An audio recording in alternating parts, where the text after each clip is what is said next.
pessoal, iniciamos hoje mais um episódio da podcast da EPS no Brasil. Comigo hoje o nosso convidado tem 12 anos de experiência na área de recrutamento, é formado em administração pela UFAM, coaching executive pela Sociedade Latino-Americana e é diretor da divisão de carreira da Paula Pedrosa. Salomão, é uma grande satisfação te receber hoje aqui no podcast da EPS. Maravilha. Guilherme, muito obrigado pelo convite, é uma satisfação, não só para mim, Salomão, mas como para Paula Pedrosa, Headhunter, né? Ter esse tipo de bate-papo, né? Descontraído, o podcast eu acho que traz isso, descontraído, mas com um peso muito grande para os profissionais, acho que para a sociedade, para cá, para Manaus, né? E poder trocar essas informações, trazer aí o que a gente vê e escuta no nosso dia a dia aí com tantos executivos. Então, muito obrigado você, a EPS, e parabéns, né, pela iniciativa. Obrigado, Salomão. E começando com uma pergunta para dar um pontapé. Quão preocupado a gente deve estar em ser substituído pela IA e que medidas e recomendações você daria para os profissionais que nos assistem hoje para não serem substituídos ou como trabalhar isso? Perfeito. Olha, a gente precisa entender que ao longo da história nós já tivemos algumas outras revoluções industriais. Então, a primeira revolução industrial, né, quando veio ali o vapor, né, na indústria. Depois ali a segunda revolução com a eletricidade, indústria automobilística, produção em série. E a terceira aí com a informática, a internet. Todas elas, né, muitas empresas fecharam. Em todas essas revoluções, profissionais, né, perderam ali seu emprego. Muitos empregos, né, profissões deixaram de existir. Mas sobrevivemos. E importante, muitas outras oportunidades foram criadas. Nós estamos vivendo aí a quarta revolução industrial, a famosa indústria 4.0, que não tem muito tempo. A gente está falando aí de 2011 a 2013, quando surgiu ali em Hannover, na Alemanha, na Feira da Indústria, mais conhecida hoje no mundo. Então, assim, o ponto é, estou preparado, estou me preparando, eu consigo olhar para frente e saber, né, o que está vindo pela frente que vai impactar a minha área. Então, acho que começa por aí, né? Uma autoavaliação. Hoje, eu estou com meus conhecimentos, o beabá da faculdade, o beabá, talvez a empresa que eu estou hoje, ela não ainda absorveu todas as tecnologias e eu estou hoje limitado a essa operação, a esse segmento, a essa empresa que eu estou há 15, 20 anos. Isso se torna preocupante. Então, a primeira avaliação é essa. E enxergar quais são as tendências. Dessas tendências, o que vai começar a impactar? Eu tenho que dar um passo à frente. Então eu não vejo que a IA vai tirar o emprego, sim, daquele que não está preparado, daquele que não está buscando conhecimento. Vai tirar. Né? Hoje eu sou, inclusive, pago, né, mensalmente o ChatGPT. Né? Eu tenho uma assinatura dele, uso no meu dia a dia. Hoje eu posso dizer que eu sou uma das pessoas, um dos usuários de mercado que usa muito menos o Google e uso muito mais já o ChatGPT. E é interessante você falar isso, Salomão. O melhor $20 investido por mês no cartão de crédito hoje é o ChatGPT 5, 4, 6.0 que tiver para vir para frente. Eu, pessoalmente, incentivo muito meu time a usar com cuidado, ciente de que é uma ferramenta de comunicação e se questionar se eu estou hoje só copiando informação lá e reenviando ou se eu estou entendendo o que está ali, eu estou aprendendo e eu concordo com aquilo. Então, perfeito. Essa é uma dica. Que dica você daria para quem usa hoje o ChatGPT no trabalho ou ferramentas de inteligência artificial? Primeiro que você tem que ter propriedade no assunto. Não dá para dar Ctrl+C, Ctrl+V. Eu já fiz esses testes e eu aproveito, eu diria que 65% do que ele me apresenta. Né? O restante a gente tem que ter propriedade no assunto. Não é a ferramenta perfeita, eu acho que não teremos algo tão perfeito ainda, né? Dá para fazer uso, use, eu pago os $20 por mês, né, no cartão de crédito, e aí você tem como aprender, né? Mas quando você tem propriedade, você começa também a ajustar, né, o seu conteúdo, você vai conversando ali com ele, vai ajustando, né? Então, assim, dá para usar para muita coisa. Né? Hoje você fazer, por exemplo, uma análise SWOT, requisitos da vaga, de uma vaga, versus o seu currículo. Né? Então, assim, cruzar essas duas coisas e trazer para ti uma análise SWOT é maravilhoso, gente. Agora, 30% você tem que alterar. porque você vai perceber ali o que não convence, né, uma informação ali desajustada que não tem muito a ver, né, mas você consegue e aí você usa para inúmeras coisas. Legal, Salomão, vamos dar um passo para trás e falar da sua trajetória profissional, né? Como que você chegou hoje na posição que você está de diretor de divisão de carreira? Resume isso um pouco para a gente. Maravilha. Olha, para falar disso, eu prefiro e gostaria de voltar muito atrás para vocês entenderem um pouco, não sendo tão prolixo, que é algo que eu também não gosto, mas é importante trazer um pouquinho da minha história, até como uma forma de incentivá-lo, né, de estimulá-lo, né, porque eu vim de uma família humilde, boa parte da minha infância foi viajando num barco, né, um rio aqui muito conhecido chamado Rio Purus, que é um dos braços aí do Rio Solimões. E a minha infância, meu pai trabalhava com isso em um barco e eu viajava com minha família, meu pai, minha mãe e minha irmã. Né? Então essa foi minha infância, uma infância sem muitos brinquedos, sem crianças para brincar, só tinham adultos, a não ser minha irmã. Minha irmã começou a estudar mais cedo e foi para casa da minha avó e eu continuei a viajar ali com meus pais. Né?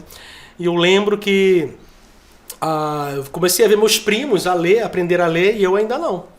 E aquilo mexeu muito comigo. Eu queria muito poder estudar. E no ano seguinte a minha mãe falou, olha, Salomão, ano que vem eu paro, né, e aí você começa a estudar. Chegou no final do ano, minha mãe disse, olha, não vai dar para parar ano que vem. E eu lembro que foi assim um dos grandes choros da minha vida, porque eu estava numa expectativa enorme de começar a estudar. E a minha mãe pediu material e a minha mãe ensinou a ler, escrever e me ensinou matemática básica, tabuada. E na metodologia própria dela. Né? Eu aprendi a ler, escrever e aprendi matemática dentro de um barco. No ano seguinte, aí sim, ela parou e eu fui fazer um teste, né? Porque eu sabia ler, mas tinha que... para entrar na primeira série eu teria que comprovar fazendo um teste, porque eu não tinha feito alfabetização, pré-escolar, essas coisas, não tinha feito nada. Né? Ia começar na primeira série. E aí aplicaram, Escola Fundação Bradesco, projeto muito lindo, por sinal. E aí aplicaram um teste, eu tirei 10 no teste, e aí eu pude começar na primeira. Mas a diretora falou o seguinte, olha, como ele deveria estar na segunda série já, deixa ele fazer um outro teste. E aí eu fiz um outro teste, a média era 6, não era 7, era 6, e eu tirei 6,5, né? E eu comecei já a minha vida escolar na segunda série. E a minha mãe, os psicólogos, né, de plantão aí sabem que existe uma diferença entre estímulo positivo e negativo.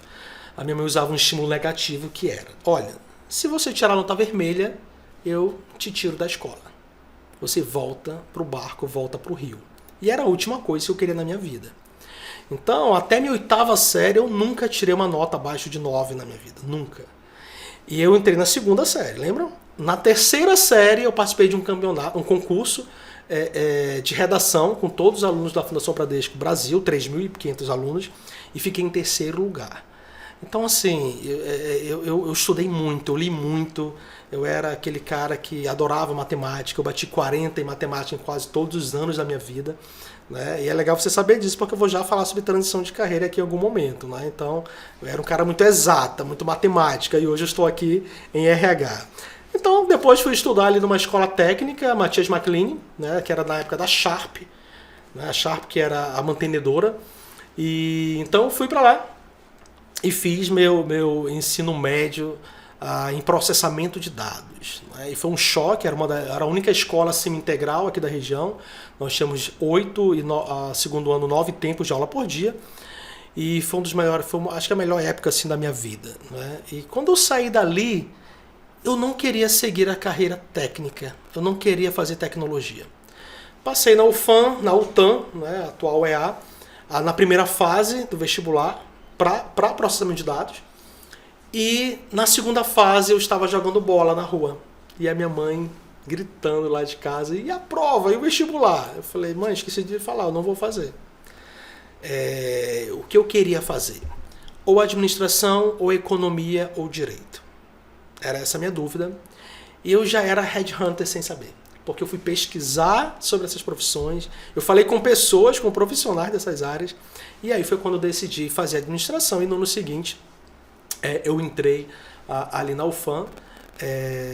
Depois, mas assim, esse meu lado acadêmico. Em paralelo, eu fui estagiar numa empresa de tecnologia, fui programador, e segui ali, depois paquerei uma outra área, eu não queria ficar programando o dia todo na frente de uma máquina, eu queria interagir com as pessoas, e tinha uma outra divisão da empresa, que era uma consultoria de tecnologia, que trabalhava com RPs. RPs, para quem não sabe, SAP, TOTOS, são esses sistemas integrados. E eu vi a movimentação, eles saindo, entrando, e eu comecei a paquerar. Então já vai a primeira dica aí para os estagiários, né? Eu era estagiário, eu terminava o meu serviço antes e ia lá no outro setor perguntar se eles precisavam de ajuda. E eu comecei a atender ligações como helpdesk ali. Quando abri uma posição depois de 7 meses, a pessoa desse setor chegou com o dono da empresa e falou: olha, o Salomão está ajudando a gente há 7 meses. Ele...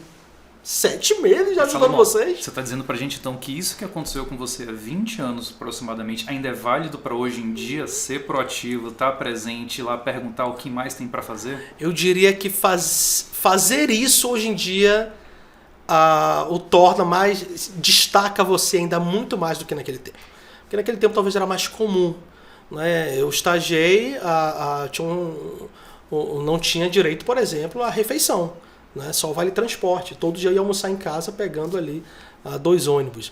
Né? Então fiz isso. Paquerei e entrei depois de 7 meses e ali começou a minha carreira. E foi fantástico. Porque me preparou para o que eu sou hoje, aonde eu estou hoje. Né? Dentro ali da consultoria, trabalhando com RP, fui trabalhar com mapeamento de processos. Eu pude, durante 10 anos da minha vida naquela empresa, estar sempre em empresas diferentes. Tanto indústria, comércio, serviço, ora na área de contabilidade fiscal, ora lá na produção, ora com o pessoal de RH, ora com o pessoal lá de compras, também segmento de construção civil, educacional. Então foram 10 anos da minha vida prestando consultoria, mapeando processos, gerenciando projetos, né, e me trouxe até esse momento. Eu sempre tinha algo latente em mim, em querer um dia empreender, né, em ter mais autonomia com o meu tempo. Isso sempre era algo que era latente em mim. Né? E depois ali de anos chegou um momento, após a morte do pai da Paula Pedrosa, ela precisava de um braço, a coisa estava crescendo e ela precisava de um braço. Foi quando ela me convidou para atuar ali na área de carreira, na divisão de carreiras com recolocação e outplacement. Então foi assim que eu cheguei na Paula Pedrosa Headhunter, naquilo que eu faço hoje. Que ótimo. E Salomão, como você define hoje a tua rotina diária? Você é pai, é esposo, trabalha 24 horas, viaja. Como que é a tua rotina hoje para estar bem e desempenhar bem suas atividades? Maravilha. A minha transição de carreira também não foi à toa. Eu ter saído de gerenciamento ali de projetos, vim para dentro, né, envolvia também qualidade de vida.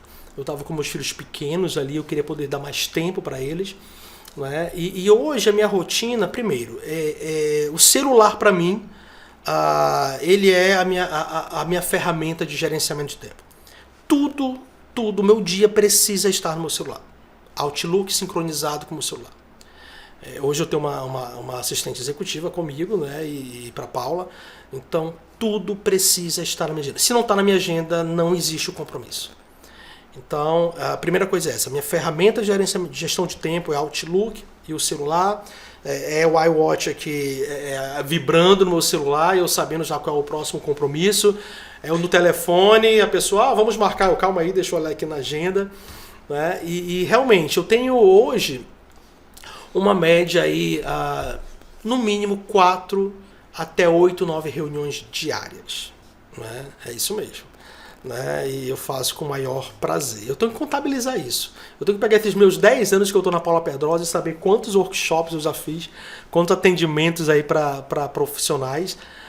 Então, assim, essa agenda aí distribuída com reuniões com a equipe, né? Pelo menos ali 2 reuniões com a equipe por semana. Então, nós temos uma reunião com a nossa divisão de recolocação e uma outra divisão ali com a equipe hiring, de recrutamento e seleção.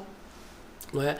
As reuniões com os assessorados, seja para conhecer o nosso serviço, mas eu tenho uma outra pessoa também que atende, faz esse primeiro contato, mas aí dependendo ali da posição, né, eu acabo atuando nisso. Adoro falar para eles sobre gerenciamento de carreira, sobre network, né, é algo que eu faço questão ainda de dar esses workshops, né, para os clientes de recolocação. Então é distribuído entre as atividades, né, para grandes executivos. Hoje a gente assessora gerentes de planta, diretores fabris, vice-presidentes. Então, para esse público eu gosto também de fazer as simulações de entrevista, né, trazer aí o nosso know-how e é muito bacana isso. E fora isso, dou muito tempo para minha família. Né? Eu costumo falar que a minha esposa não pode reclamar de quando os meninos nasceram, de ela ter ficado acordada e eu não. Né? Eu sempre apoiei, sempre acordei junto. Né? Eu acompanho meus filhos, eu deixo e pego meus filhos todos os dias na escola junto com a minha esposa. Isso é um privilégio, falo para eles, é um privilégio muito grande que vocês têm. Então todo dia nós deixamos na escola, pegamos, eu tenho um tempo para acompanhá-los. Meu filho no violão, no jiu-jitsu, né? Agora substituiu o futebol pelo jiu-jitsu. A minha filha acabou de substituir anos de balé, substituiu agora pelo basquete, mas tem aulas de piano também. Então eu me organizo com minha esposa, mas sempre um ou outro nós vamos nos revezando para estar presente aí no dia a dia. Né? Tomo café, almoço e janto todos os dias também com a minha família, né? E faço questão de morar a 4 minutos do meu trabalho. Né? Esse é um verdadeiro privilégio, né? Morar o que a gente chama de the walking distance. Né? Dá para ir a pé se tivesse um clima agradável, próximo de casa. Já desisti aí de 2 construções, porque na hora H pesa muito realmente morar tão próximo. Né? Então, esse é o meu dia a dia e sobra tempo aí também. Meu final de semana é extremamente intenso. Eu participo de um grupo cristão onde nós temos ali ideais em comuns, né, e propagar o Evangelho de Cristo, e eu atuo muito forte nisso, né? Dou aula inclusive na Nova Igreja Batista, muita gente conhece pelo Sonho de Natal. Já estou lá há 12 anos e eu realmente mergulho nisso junto, né? E tem que ter tempo também para bater um tênisinho, né? O tênis sempre é bom. E também as caminhadas, né? Eu gosto de acordar cedo e às vezes caminhar na Ponta Negra com a minha esposa ou no próprio condomínio. Então, mente sã, corpo são ainda funciona até hoje. O que eu percebo em grandes executivos aqui, né? Eles têm uma rotina, eles de fato adotam um esporte como hobby. Aqui eu não estou falando daquelas caminhadas, as promessas de caminhada que vez ou outra. Eu percebo que grandes executivos, eles pegam ali um esporte, ciclismo, né, tênis, beach tênis, a própria corrida, e praticam ali pelo menos 3 vezes por semana. Né? Isso reflete totalmente no ambiente de trabalho, nos desafios, no alcance de metas, a própria energia, né? Os hormônios ali que estão ativos. Eu acho que essa é uma atividade de inspiração e superação. Um caso que eu tive bem recente em Curitiba, domingo, 7 horas da manhã, 6 graus. Muito frio. Eu virei para minha esposa e falei, vou correr hoje. Ela falou, tá 6 graus. Eu falei, tá 6 graus, vou correr hoje. Eu desci, corri na rua de trás, que fica fechada de domingo, e choque. Tinham pelo menos 30 pessoas correndo lá. Voltei e corri 1 hora e aquilo faz bem. A sensação de eu fiz, superei, não importa o que aconteceu, próximo domingo eu tô lá correndo de novo. Legal. Acho que um compromisso com a gente mesmo. Isso Maravilha. me leva para a próxima pergunta aqui, falando em desafios, Salomão. Quais foram os maiores desafios e aprendizados que você enfrentou na tua carreira, que pelo menos 1 ou 2 que você consegue dividir com a gente? Olha, eu comentei com vocês sobre a minha criação, né? Como foi ali a minha infância. E aí existem algumas crenças, né? Alguns agentes limitadores que eu trouxe comigo ali ao longo da vida. Então imagina, uma criança dentro de um barco, sem outras crianças, sem brinquedos. A comunicação foi algo extremamente desafiante. Né? Eu estar aqui hoje num podcast ou em tantas palestras que eu já dei nas universidades, né? Ou fazer uma simulação de entrevista com um vice-presidente de 7 empresas no México. Né? Então isso foi muito desafiante. No início da minha carreira eu entrava na sala, ligava lá o computador, logava naquele Windows 3.11, acho que era isso, e só depois disso que eu dava bom dia. Né? Então, a comunicação, eu acho que sempre foi um desafio até um certo momento ali da minha carreira. E eu falei, né? Eu era o cara da matemática. Eu tirava 40 em matemática, adorava exatas. Né? Então, esse pensamento sempre muito sistemático, estratégico, mas também muito binário. Ou é isso, ou é isso aqui. 0 ou 1. Acabou, não tem outra forma. Né? Então, desenvolver essa habilidade também de negociação, né? De escutar, ter uma escutativa, de entender um pouco mais a necessidade e não chegar já com verdade. Então, isso foram comportamentos que eu precisei mudar. Né? Eu acho que o mais importante aí é esse autoconhecimento. Eu sabia que eu precisava mudar isso. Então, esse perfil muito intelectual, né? E eu falo, eu tenho um filho... Ele é o triplo de gênio do pouco que eu fui. Né? Ele devaneia na matemática, né? Ele é destaque total aí nos campeonatos, nesses campeonatos que tem da escola, né? Olimpíadas de Matemática. Né? E eu sempre trago a importância dessas outras habilidades. Então, acho que isso foi algo muito desafiante, realmente. Eu acho que um outro ponto, essa criação, essa coisa muito regional, essa coisa do meu filho, essa coisa do só sai daqui casado. Né? E teve um momento que eu comecei a fazer algumas viagens pelo Brasil, né? E Manauara a gente já sabe, né? A primeira viagem é Fortaleza. Né? Então, Fortaleza, e depois ali, hoje em dia não, o pessoal está indo para Curitiba, tá? Hoje em dia é Curitiba. Verdade. Então, e aí, num determinado momento eu me desafiei.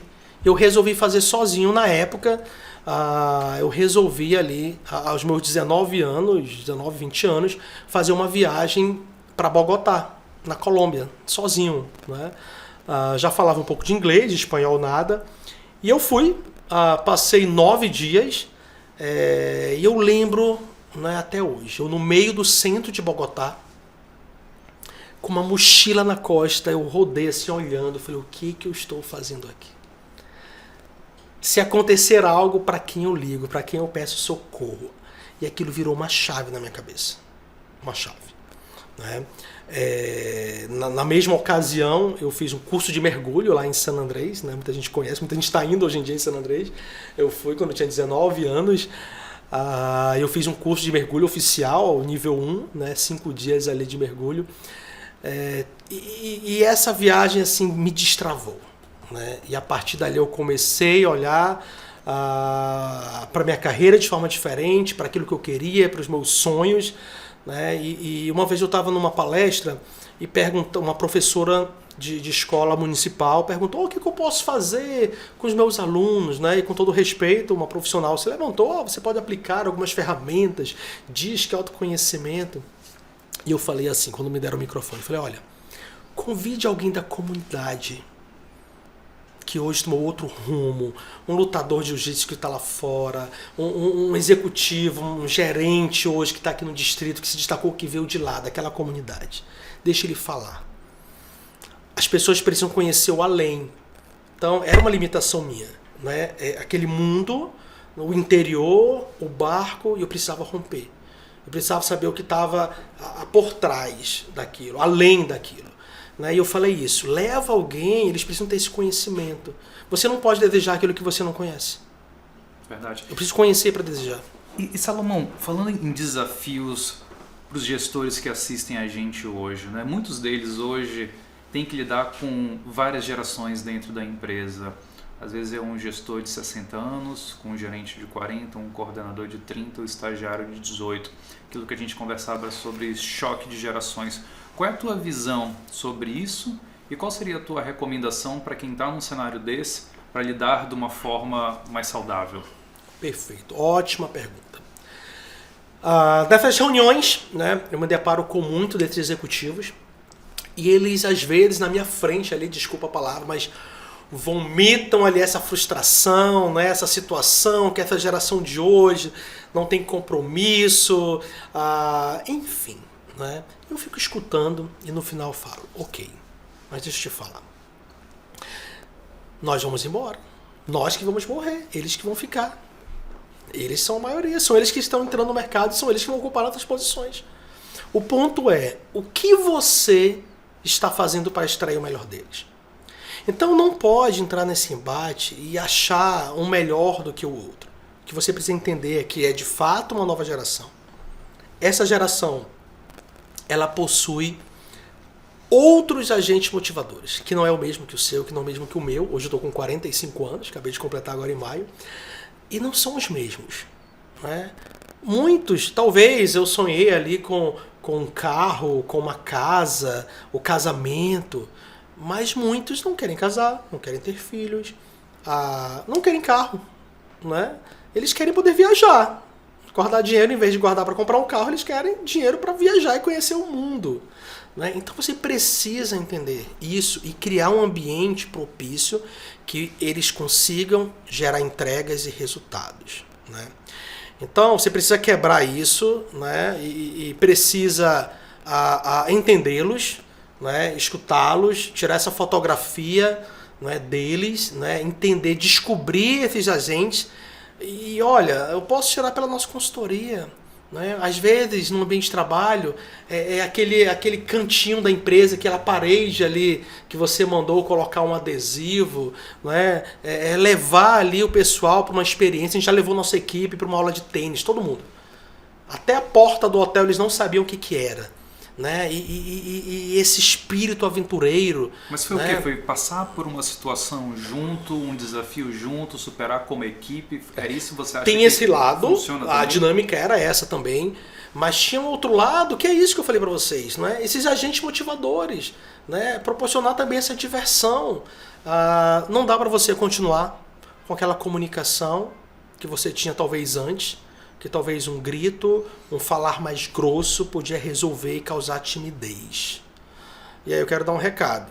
A pessoa pode estar com o telefone ali no bolso, gravando para processar você e a sua empresa. Então, você precisa ter esses cuidados. Né? Eu acho que precisa abrir a mente, sim, né? e ter isso. Olha, a minha equipe é essa.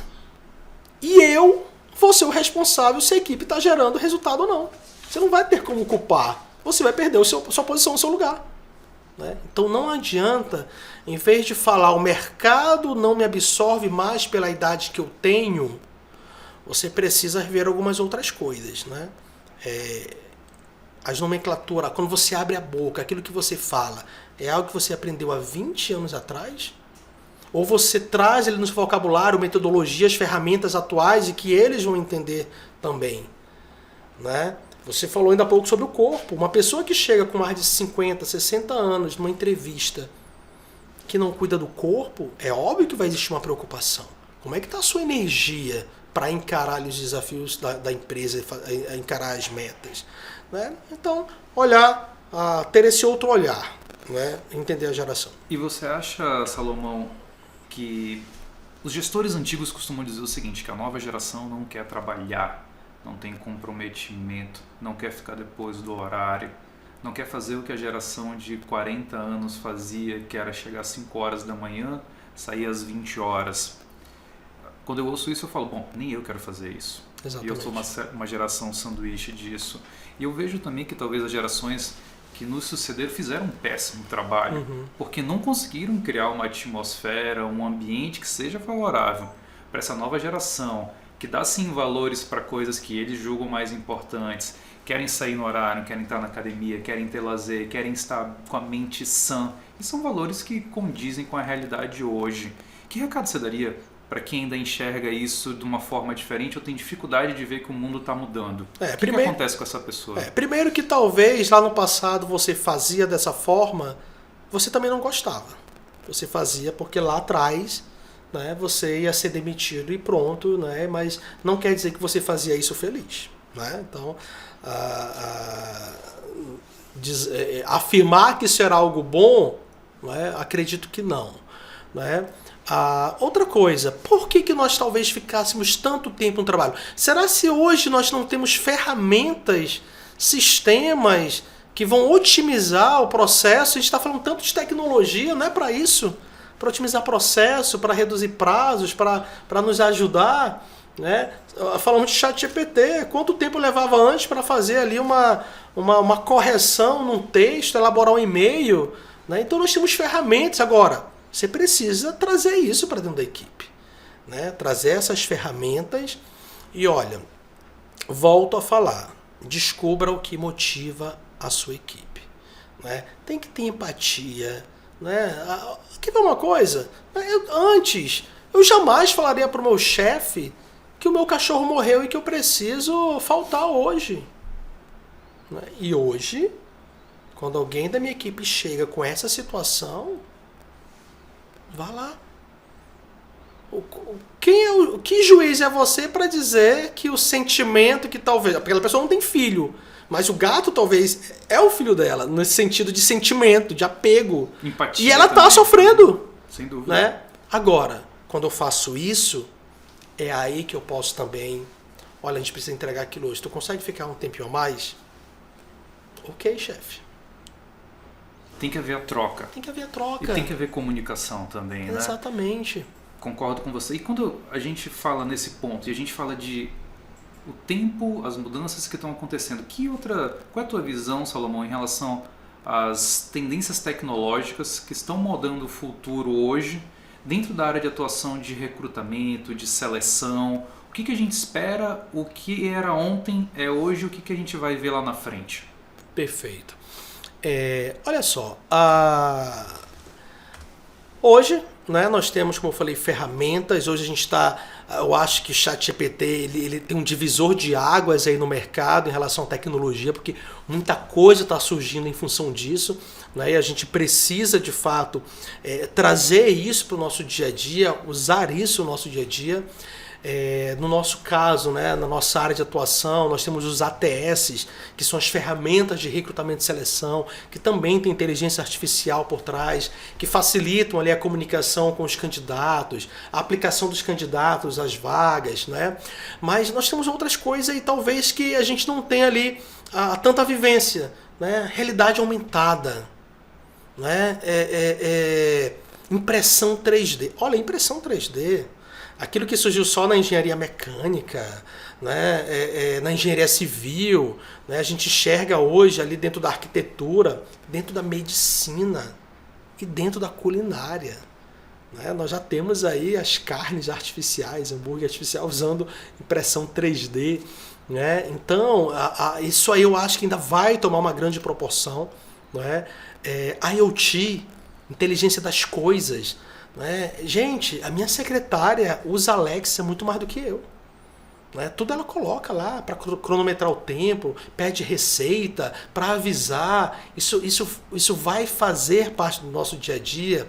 Né? E assim, é engraçado quando eu falo esse tipo de coisa. Ainda tem pessoas hoje em cargos de liderança à frente que você fala sobre essas ferramentas e a pessoa ainda não usei, não tenho. Né? Então, assim, você precisa estar um passo à frente. Né?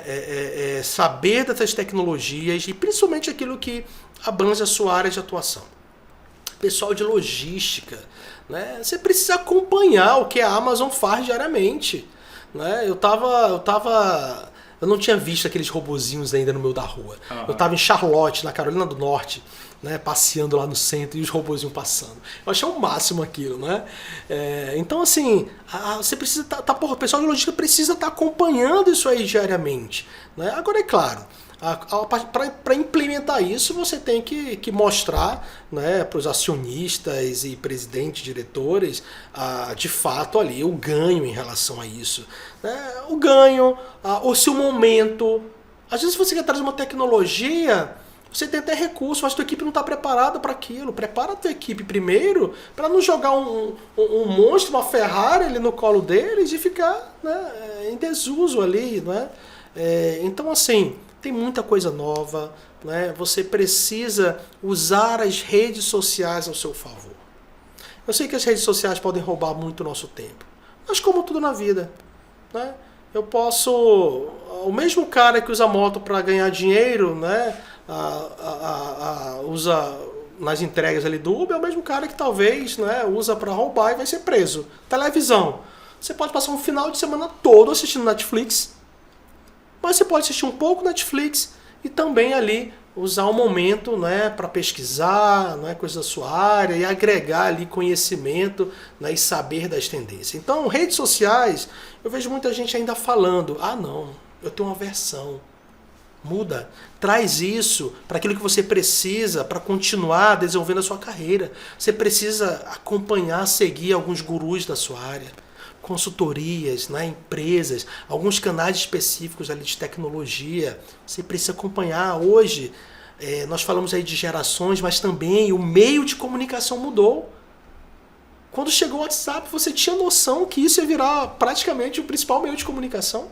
E é interessante falar do WhatsApp, Salomão, porque eu lembro quando o WhatsApp chegou no Brasil com uma força muito grande, havia uma instrução nas principais empresas, não podemos ter comunicação profissional no WhatsApp. Não, o WhatsApp é papo furado, é conversa que você tem que ter depois do horário. Hoje, no meu trabalho, eu converso com alguém que está em Curitiba via WhatsApp, o cliente que hoje está no sul do país, nosso time em São Paulo, boa parte dessa comunicação vem via Teams, mas também vem via WhatsApp, ou seja, o canal de comunicação ficou aberto. Mas eu queria pegar um ponto do que você falou, que são redes sociais. Okay. As redes sociais, eu concordo com você, a tecnologia ela é meio. O que vai ser feito dela depende de quem está usando.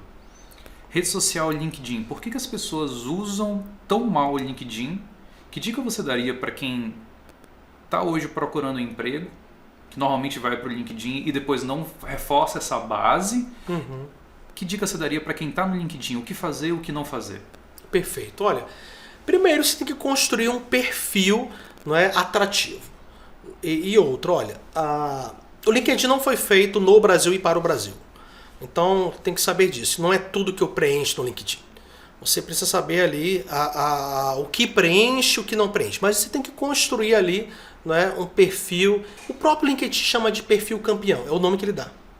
Né? Então, tem a questão da foto, o título do seu LinkedIn que você vai colocar não é em busca de recolocação, mestrando em tal coisa. Não. Né? Quais são os cargos que você está disponível para o mercado e quais as suas áreas de atuação? Eu sou produção e qualidade, né? Tanto gerente como coordenador. Então, gerente, vírgula, coordenador da qualidade, vírgula, produção. Né? E coloca ali as suas atuações, as principais responsabilidades, atividades, resultados, projetos com participação direta ou indireta, com a participação ali em projetos, os cursos, as certificações, inclusive tem algumas habilidades que você também pode ativar, pelo menos 5 você ativando e preenchendo tudo isso, você tem aí o perfil campeão. Basta isso? Não. É muita coisa? Já é muita coisa. Você tem um currículo ali aberto ao mercado para você ser encontrado. Agora, se você não usa com muita frequência o LinkedIn, se você não colocar seu telefone e seu e-mail, vão mandar mensagem para você e você não vai responder, porque você não usa. Então coloca o telefone exposto ali, o seu e-mail. Não é? Mas eu digo, olha, se você está em busca de emprego, acessa pelo menos na hora do almoço e no final do dia, 2 vezes por dia. É muito bacana quando o recrutador manda uma mensagem que você responde no mesmo dia. Já brilha os olhos ali do recrutador. Eu posso falar, né, Salomão? Eu contactei você pelo LinkedIn, você me respondeu 1h30 depois, 40 minutos depois, Exatamente. Alguma coisa assim. Foi muito rápido, é uma comunicação que funciona. Uhum. Eu falo com pessoas no LinkedIn todo dia. Um movimento que eu vejo, e eu queria saber a tua opinião, é assim, o profissional, ele está trabalhando 1, 2, 10 anos dentro de uma empresa. Ele tem 0 interação no LinkedIn.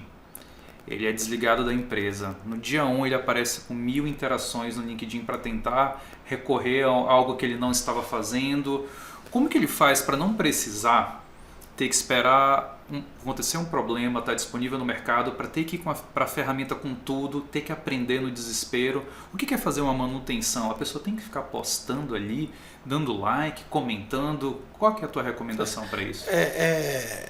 Esse perfil é um perfil típico de alguém, de um profissional que de fato não atua na rede de contatos, no network dele frequentemente. Né? A pessoa que faz isso é porque ela realmente não trabalha o network dela. Então assim, você precisa ser interessante, não interessado. Né? Aquela pessoa que, imagina, você liga para alguém, um amigo seu de 10 anos, você não fala com ele. Porque você soube que tem uma vaga lá e ele é gerente. Aí você liga para ele. Olha a situação. Você liga, fala da sua necessidade, estou desempregado, vi uma vaga aí, posso mandar meu currículo e desliga o telefone. E você não sabe que era o dia do aniversário dele. Gente, ele não vai te ajudar, ele vai te xingar e você perdeu pro resto da vida uma conexão. Né? Então, o network ele tem que ser diário ou semanal, eu sempre falo, ou semanal. Você tem que arrumar um tempinho ali para curtir. Vai lá com o teu ex-chefe, ele publicou algo, uma viagem, uma entrega, uma reunião com a equipe, vai lá e faz um comentário. Né? Quem não é visto não é lembrado. E hoje, como é que eu sou visto? Pelas redes sociais, é a forma mais prática para isso. Né?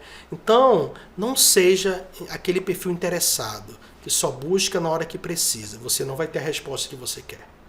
Então, você precisa. E isso é uma das áreas de gerenciamento de carreira que muitos profissionais não dão importância. Eu tive um grande mentor que dizia o seguinte, falou, Guilherme, a gente publica no Facebook, Instagram, manda mensagem no WhatsApp, mas eu não acredito que ninguém tem 15 minutinhos para fazer um post no LinkedIn, pré-agendar, que ela pode fazer no sábado para postar na terça ou na quarta, uma vez por semana, uma vez a cada 15 dias. De fato, às vezes falta intencionalidade, seja de estar presente, de fazer o network. E, Salomão, eu tenho uma pergunta também, voltando para um tema que você falou, que são as ferramentas que conseguem ajudar o colaborador a ter um melhor desempenho no trabalho. Que ferramenta de tecnologia você considera mais promissora para otimizar as atividades e impulsionar a sua eficiência no trabalho? A gente falou de ChatGPT. Tem mais alguma? E como o colaborador ou o chefe faz para usar no trabalho sem constrangimento e incentivar a sua equipe? A gente falou sobre gerenciamento do tempo. Então tem muita gente usando o Trello, por exemplo, para gerenciar suas atividades, até mesmo projetos, né? Ter um visual mais amigável, né? Então, às vezes, eu sou da época que eu usava, por exemplo, o Project da Microsoft, né? Tinha que fazer cursos assim para conseguir entender aquilo ali direito, né? Então, assim, Trello para gerenciamento do tempo, Power BI, olha só, não importa a sua área de atuação. Talvez alguém ali da área financeira, a gente pode julgar que precisaria usar ali uma ferramenta, né, de análise de dados, mas olha, quem é de RH hoje? Né? Você que está à frente, né, de uma operação, você sabe, não adianta o seu RH chegando lá dizendo, olha, eu preciso de tanto aqui de budget, de orçamento para mim. Não, ele tem que comprovar, né, números, indicadores, mostrando que aquilo ali realmente não atuar naquilo trouxe prejuízo e que se a gente fizer vai ter um ganho de tantos %. Então, inclusive é uma competência de ser desenvolvida, né, que é justamente a de análise. Né? Então, assim, a Power BI eu recomendo aí, acho que tem cursos gratuitos hoje em dia. Né? Então, assim, procure aprender. Você vai precisar, de fato, ali, cada vez mais as empresas estão exigindo que os seus gestores eles levem para as reuniões seus indicadores e dali se tomem decisões, né, e ações ali também. Ferramentas de marketing digital, né, então, para aqueles, a gente está falando aqui para pessoas também empreendedoras. Né, então, hoje, marketing é uma coisa que, marketing não tem como hoje uma empresa nascer, crescer e continuar no mercado sem marketing. Né? E principalmente hoje o marketing digital. Então você precisa também ingressar nisso, nessas ferramentas. Né? Hoje eu tenho um suporte para isso, tenho uma pessoa dentro da empresa, eu tenho uma agência para isso, mas eu interajo ali, né? A gente precisa entender. Então essas ferramentas aí também são bastante importantes. Eu acho que até mesmo, né, a gente falou aqui de choque de gerações, e uma das coisas nisso é justamente esse trabalho de marca da empresa, do brand da empresa, né? De endomarketing também.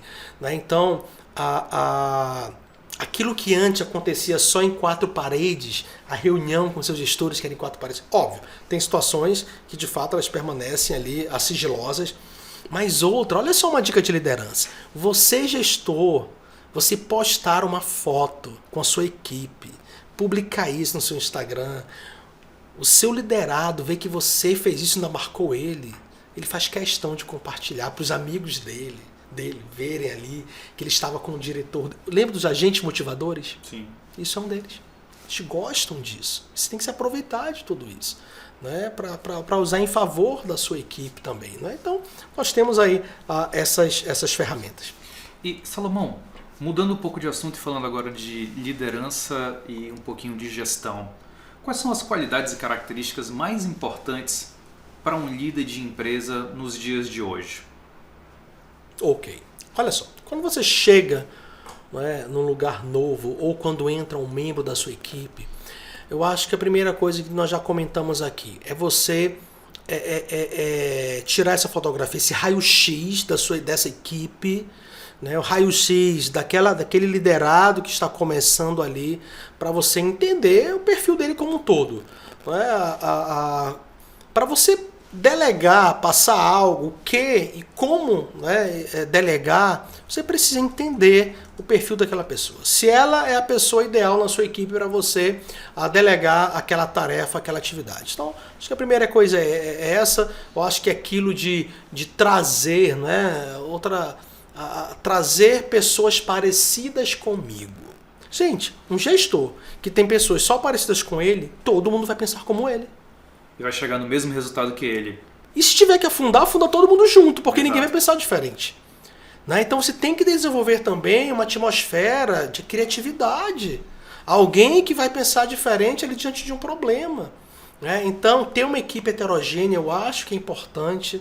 Né? Não ter lá aquela pessoa que talvez ela é mais focada, mais na dela, né? Para algumas atividades ali com maior qualidade.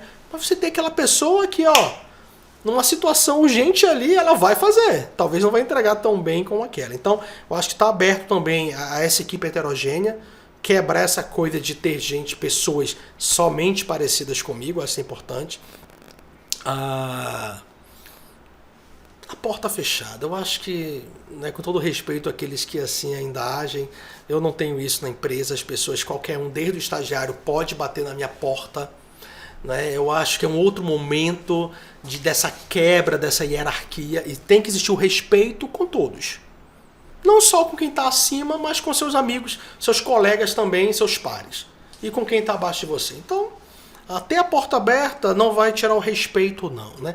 Mas criar essa comunicação aberta, né? Transparente. Né? Porque se você não faz isso, o problema ali ele vai crescer e você não vai ficar sabendo. Não tem como agir antes. É interessante o que você falou, Salomão, de manter a porta aberta. Eu tenho um paper aqui da Harvard Business Review que eu vou pontuar aqui para você, que ele fala exatamente sobre isso. Ele é um paper de 2019, relativamente recente, cujo nome é "O Ego é o Inimigo da Boa Liderança". E esse paper fala a história de um CEO norte-americano que, ao adentrar numa nova organização, ele ficou no 20º andar, Quinta Avenida, um lugar super imponente, ele se sentia especial. Ele tinha um crachá exclusivo que abria o elevador especial para levar ele para o último andar desse prédio. Mas que, ao longo do tempo, ele percebeu que ele estava isolado. Uhum. E ele fez a seguinte observação, né? Quando perguntaram para ele por que ele ficou incomodado de estar isolado no último andar, ele falou: eu quero ir para onde estão as pessoas. Ele falou assim: se eu não conhecer as pessoas, não vou saber o que elas pensam. E se eu não tiver o controle da organização, não consigo liderar de modo eficaz. E essa história aqui é um bom exemplo de como o líder trabalhou ativamente para evitar riscos de insalubridade decorrente de ocupar cargos seniors. E ele fala o seguinte, que em resumo, quanto mais alto os líderes sobem na hierarquia, maior o risco do ego dele ficar inflado. Eu vou fazer mais 2 pontuações e eu te passo a palavra. Ele fala assim que quando o ego cresce, mas eles correm o risco de acabar em uma bolha isolada, perdendo contato com o colega, cultura e finalmente com os clientes. Ele fala que tudo isso, das pessoas estarem próximas deles, verem ele como chefe, fazer um carinho, elogios, vira um grande agrado. Ele até fala aqui de uma síndrome de húbris, que definem como uma desordem da posse de poder, particularmente poder associado a um sucesso avassalador, mantido por um período de anos. Né? Ele fala aqui do problema que é o ego, que ele torna suscetível a pessoa à manipulação, restringe campo de visão, corrompe o comportamento. E ele conclui dizendo que o ego inflado também corrompe o nosso comportamento dentro e fora do trabalho. E finalmente, que um ego inflado restringe a nossa visão, nos traz um forte viés de confirmação que eu somente estou fazendo a coisa certa e que nos isola. E você falou da porta fechada. Tem muitos gestores hoje que, apesar de dizer o discurso da minha porta está aberta, ainda têm dificuldade, talvez até queiram, de abrir a porta e estar mais próxima da equipe. Que recado você daria para mudar essa cultura, de estar mais próximo da equipe e a importância? Inclusive uma dica aqui para os recrutadores, para cargos aí de liderança, antes de você começar a entrevista na sua sala, ligue lá para a portaria e pergunte como aquele candidato tratou lá o porteiro, a recepcionista. Eu percebo isso até conosco, né? Eu tenho alguns clientes que eu percebo que quando fala com alguém da minha equipe é de uma forma, quando fala comigo, com o Paulo, é outra.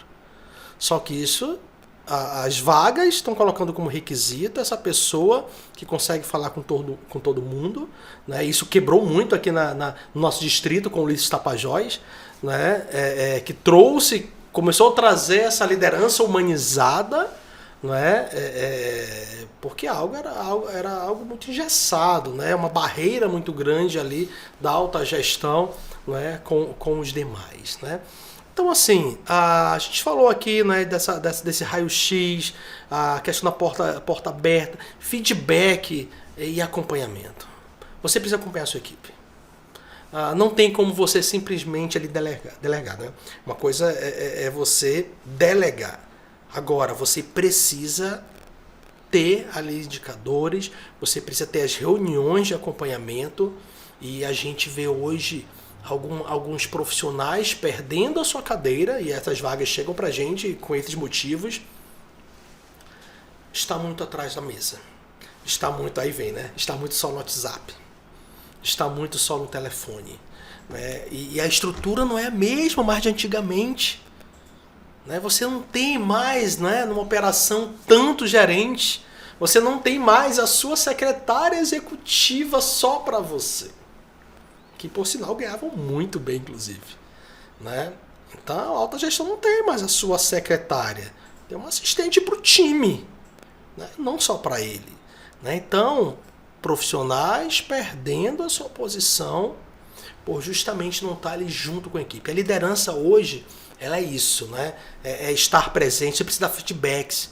Né? Além daquele feedback do dia a dia, faça um feedback também estruturado, que você consiga mostrar na linha do tempo o crescimento, né? Que ele possa te escutar, né? E saber aquilo que você está percebendo nele, o desenvolvimento dele, de 6 em 6 meses, ou no máximo ali uma vez por ano, uma coisa mais estruturada, que você foi tomando nota das situações, né? E mostrando também ali o que precisa melhorar de fato, e o impacto, trazendo ali exemplos práticos daquelas ações, uma conversa ali face to face, one on one, de 2 horas de conversa. Não é? Isso é muito bacana. A gente faz isso lá na consultoria. Já faz parte da nossa cultura. Quando não importa quem é na empresa, quem faz 1 ano de empresa, vai almoçar com a gente leva num restaurante bacana. A gente leva a nossa equipe nos melhores restaurantes da cidade. Tem pessoas assim como eu lá no passado que não tinha condições de entrar no restaurante. E aquilo marca. Eu já vim nesse restaurante com o meu chefe, com a nossa equipe, com a minha empresa. Agentes motivadores. Né? Isso marca. Então, essa liderança, né? Que além de tudo isso que eu falei, ela precisa ser humanizada.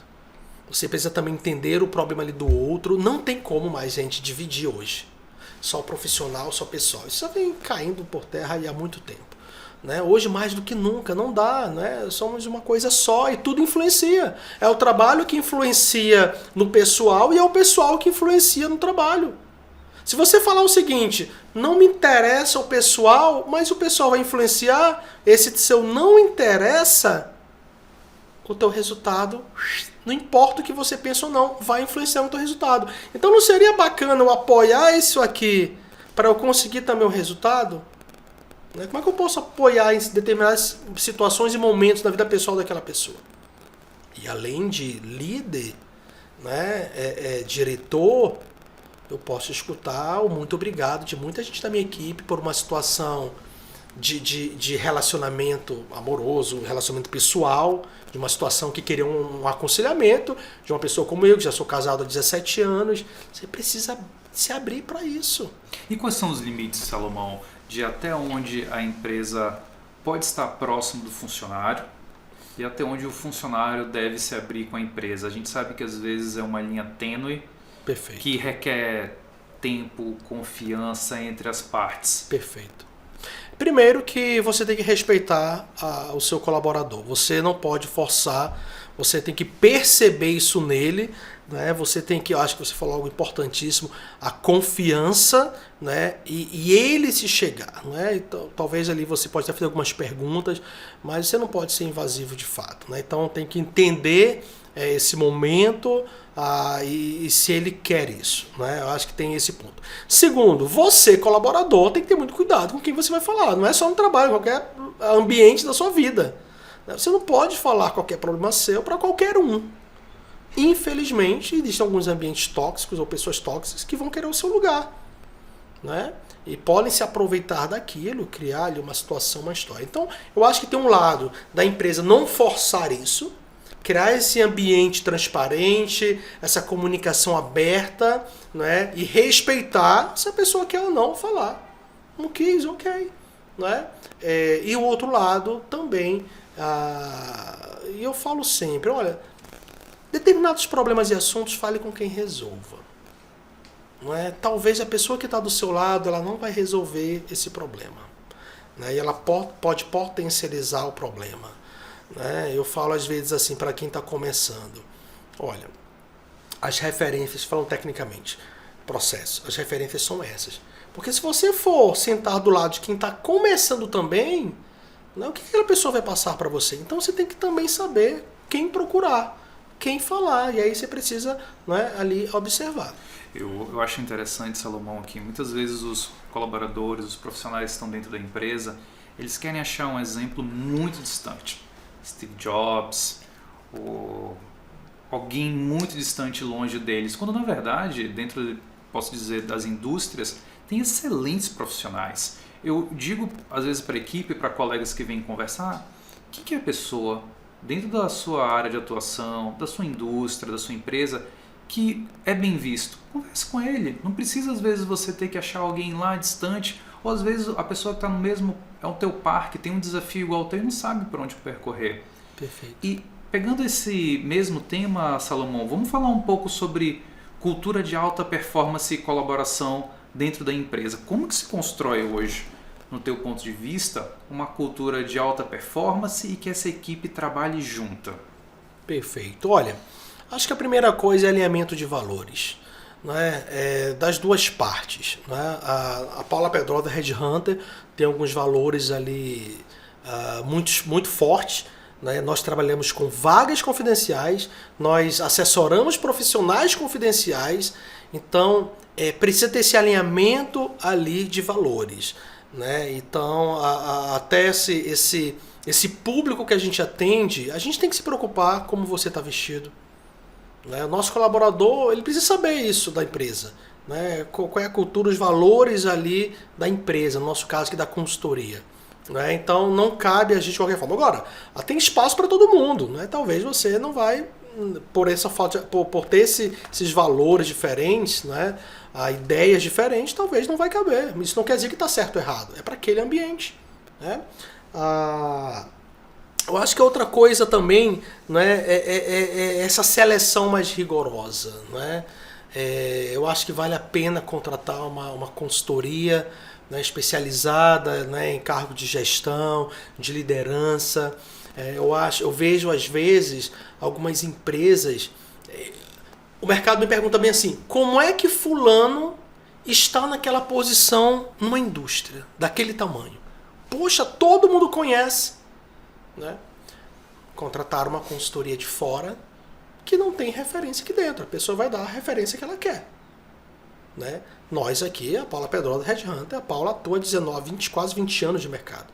Então a gente conhece muita gente, a gente sabe o que muita gente fez de bom e talvez ali de ruim. Né? Então tem que ter cuidado com o processo seletivo. Não dá para você colocar, às vezes, numa agência de emprego que 70%, 80% das vagas são operadores de produção, né? a querer ter essa mesma pegada para contratar, por exemplo, né? Um gerente, um diretor, um supervisor, um coordenador, até mesmo um especialista. Então também tem que ter, né, essa seleção ali mais rigorosa. Falamos aqui de feedback que ajuda nessa questão da cultura. Eu acho que o reconhecimento é importante também. Né? A ter esse reconhecimento, você comemorar com a sua equipe. Né? Lá na empresa, por exemplo, a cada 1 ano a gente vai comemorando ali de forma diferente aquele indivíduo em particular. Né? Então, assim como às vezes é uma cobrança muito forte em relação a um determinado projeto, uma entrega, né? O contrário disso tem que ser verdadeiro. Né? Leve, a gente falou aqui, leve para um restaurante, né? Vai comemorar de alguma forma. Né? Não é só o salário, né? O salário é importantíssimo, mas tem outras coisas. Né? Esse ambiente, né? Tem que proporcionar um ambiente de ajuda. Que a pessoa veja que ele não precisa pedir ajuda só de você, gestor, mas que ele possa olhar para o lado e saber que para qualquer um ele pode também pedir ajuda. Né? E isso traz uma cultura muito forte ali para dentro da organização. Salomão, indo já para a reta final aqui, 2 perguntas que eu vou salvar. Uma delas é para ti compartilhar um momento que você tem orgulho da tua trajetória pessoal e profissional com a gente. Perfeito. Legal, né? Sempre é bom a gente relembrar em alguns momentos. Eu acabei citando alguns aqui. Né? Um deles foi quando eu passei ali na Matias Michelini. Pra vocês terem uma ideia, na época, a Matias Michelini era mais concorrido do que medicina na UFAM. Né? Era uma escola, uma das únicas escolas que conseguia ter alunos ali no ITA, no IME, na Unicamp, na USP. Então foi muito bom na época. Né? Eu passei na época tanto no Colégio Militar quanto na Matias Michelini, na ETFAM, que é a escola técnica. Então foi um momento ali muito especial. O momento dessa viagem, né, minha primeira viagem internacional, ali com meus 19, 20 anos, sozinho, né, muito bacana. Estou falando, começando por algumas conquistas aqui mais pessoais. Né? O meu casamento, né, sou casado há 15 anos, mas conheço a Paula há 17 anos. Momento muito especial. A chegada dos meus filhos, eu tenho 2 filhos, quase gêmeos, 13 e 12 anos. Meu filho estava com 3 meses de nascido quando a minha esposa engravidou novamente. Né? Então, quando a minha filha chegou em casa, ali quando ela nasceu, meu filho só tinha 1 ano de idade. Não é? Então, momentos ali muito especiais. Profissionalmente, na empresa que eu trabalhei ali com RPs, né, eu tive um reconhecimento na época lá em Belo Horizonte. Existiam umas certificações ali em diversos módulos. E eu fiquei em primeiro lugar no Brasil, né? Fui à sede, todo mundo querendo saber quem era o Salomão de Manaus. Né? Então, foi um momento ali, de fato, fantástico. Um segundo momento foi o convite, né, da Paula. Eu resisti por um certo tempo, né? Mas chegou um momento que eu vi que era o momento. Né? Tudo estava preparado, as competências, as habilidades que foram adquiridas, de conhecimento, né? E chegou ali o momento e deu muito certo. Né? Nos primeiros anos eu trouxe uma roupagem ali em processos, em termos de liderança ali da equipe, e isso foi fantástico porque refletiu diretamente no que a Paula Pedrosa é, em termos de faturamento, tamanho da equipe, visibilidade, né? Hoje a nossa visibilidade é muito boa, a gente escuta do mercado, né? Eu não colocaria minha carreira, eu não colocaria na mão de outra pessoa. Algumas vagas que abrem pra gente, né? No nível de confidencialidade altíssima, que a gente não pode de forma alguma divulgar. Então toda essa roupagem que a gente naquele momento ali, junto com a Paula, na minha entrada, uma série de coisas que nós mudamos, refletiu muito positivamente nos resultados. Né? E isso é muito bacana. E hoje a gente trabalha de fato com propósitos muito claros. Né? Nós temos algo muito voltado para fazer, ter esse impacto na vida das pessoas. Né? Quando a gente olha ali um profissional, né, que ele tem uma família por trás, tem sonhos, né? E a gente traz esse impacto. Né? Hoje, eu saí de lá da consultoria agora com 4 recolocados só no dia de hoje, né? De 4 gestores ali no mesmo dia, né?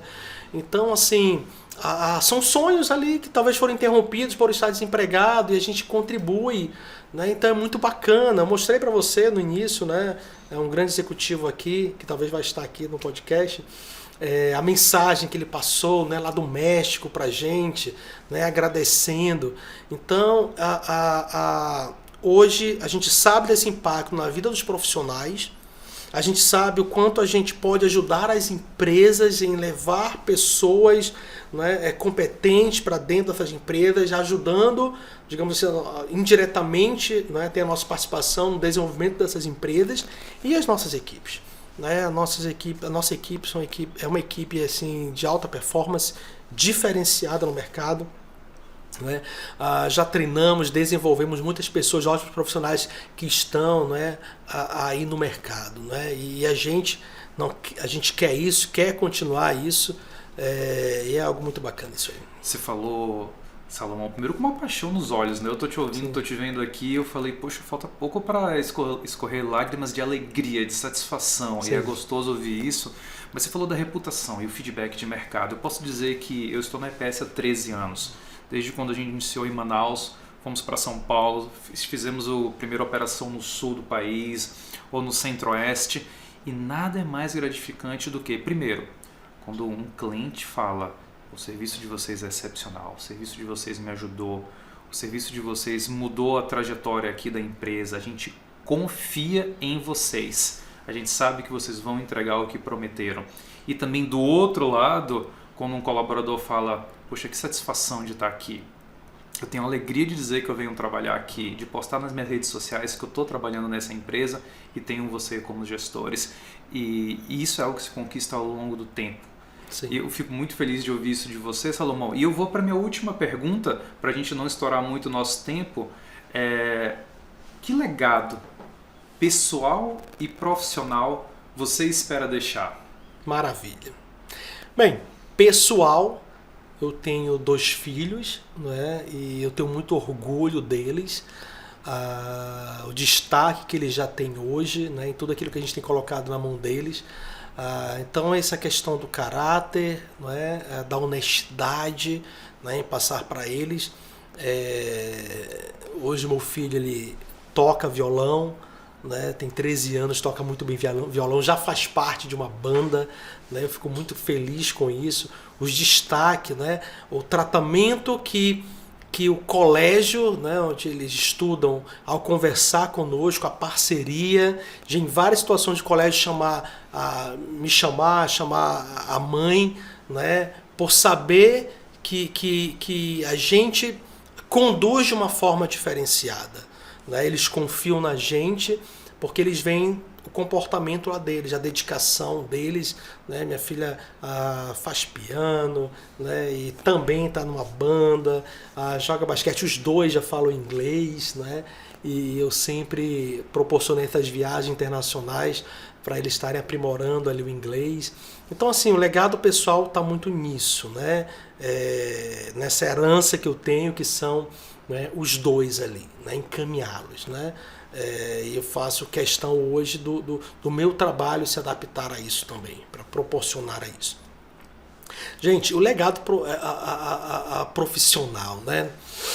Muita gente me pergunta hoje, por exemplo, e aí, eu vivo vendo vocês nos Estados Unidos, vocês vão 3 vezes por ano para os Estados Unidos, e aí, vocês querem ir embora, vão embora?